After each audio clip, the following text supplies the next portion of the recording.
સરકારની સહાયથી તો બિયારણ અને ખાતરના પૈસા નીકળે તેમ નથી. આટલું કહીને ખેડૂતે ઊભો પાક સળગાવી નાખ્યો. અમરેલી જિલ્લામાં પડેલા કમોસમી વરસાદના કારણે લાઠી લીલિયા જેવા તાલુકાઓમાં ખેડૂતો પાયમાલ થઈ ગયા છે.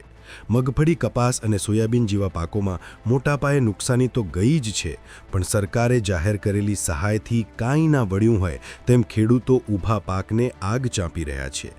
લીલિયાના હરિપર ગામે ખેડૂતોએ શીંગનો પાક નિષ્ફળ જવાથી સળગાવી નાખ્યો છે, તો અમરેલીના મોટા માચિયાણા ગામે ઊભો કપાસ કાઢી નાખી સળગાવવા ખેડૂતો મજબૂર બન્યા છે. અતિવૃષ્ટિ વરસાદના હિસાબે કપાસનો પાકને બધો ફેલ થઈ ગયો, એટલે કાઢી નાખવો પડ્યો છે. 15 થી 20 મણની વીઘે નુકસાની છે અમારે.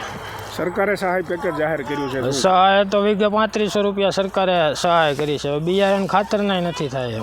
તો શું માગણી છે સરકાર પાસે? અમારું પાક ધિરાણ માફ કરે એ માગણી છે અમારી. તો જ્યાં જગતના નાથે જગતના તાતને રોવડાવવા જેવી સ્થિતિ ઊભી કરી હોય, ત્યાં ખેડૂતો સરકાર પાસે સમગ્ર દેવા માફ કરી આપવા ગુહાર લગાવી રહ્યા છે.